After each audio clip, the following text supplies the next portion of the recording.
Welcome to Vancouver in Canada, Mr. Kendrick. I am Mr. Jack from the Institute of Media Studies, where you will be giving a lecture on investigative journalism. We are checking in to fly to Toronto, where the school is located. It's really a pleasure to see you in person. It's a pleasure to be here. Mr. Jack, thank you for inviting me. I hope you are doing great. Yes, I am. Can we discuss a little about investigative journalism before you board? Sure, why not? Let me share with you the basic principles of investigative reporting. Awesome. Please share your knowledge with me. The first principle of investigative reporting is news value. Most newspapers, radio, and television stations get a lot of requests from people to investigate some alleged wrongdoing. In many cases, these are silly matters, lies, or hoaxes. But you should spend some time on each tip-off to decide whether or not it will make a story. You should judge all topics for investigative reporting on the criteria for what makes news. Is it new, unusual, interesting, significant? And about people. Sometimes, the story might only affect one person and be so trivial that it is not worth following up. Remember, you have limited time and resources, so you cannot follow every story idea. Use your news judgment. I agree. The ability to use news judgment is key. Secondly, Mr. Jack, I always tell students of Awendo Media College that it is important to always keep your eyes and ears open. Always be on the lookout for possible stories. Sometimes people will come to you with tip-offs, but often you must discover the stories yourself.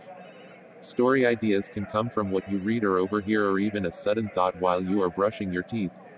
Good investigative reporters do not let any possible story clues escape. They write them down because they might come in useful later. Listen to casual conversations and rumor, on the bus, in the street, or in a club. Careless words give the first clues to something wrong, but never write a story based only on talk you have overheard or on rumor.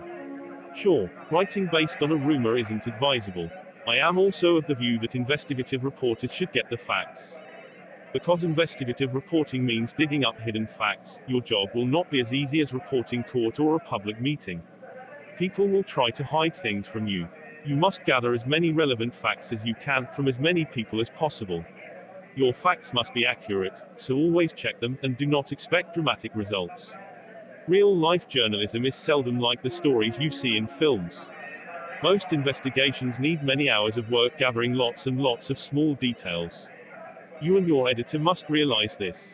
If you are not given enough time, you may not be able to do any successful investigative reporting. Exactly. That brings me to another point, which is to fit the facts together. As you gather the facts, fit them together to make sure that they make sense. Investigative reporting is often like doing a jigsaw. At the beginning you have a jumble of pieces. Only slowly will they emerge as a picture. Unlike a jigsaw puzzle, you will not have all the pieces at the beginning. You have to recognize which pieces are missing, then go and find them. I love how the conversation is going. Let's quickly get on board before we miss the flight. So Mr. Jack, like we were discussing before we boarded, another principle of investigative reporting is to check the facts. Remember, you are trying to find information which some people want to keep secret. They will not help you in your investigation, so you cannot check your facts with them. They will probably oppose you and look for mistakes in everything you write or broadcast. If you make a mistake, they will probably take you to court. You must always check your facts. Take a tip from the most famous example of investigative reporting, the so-called Watergate affair.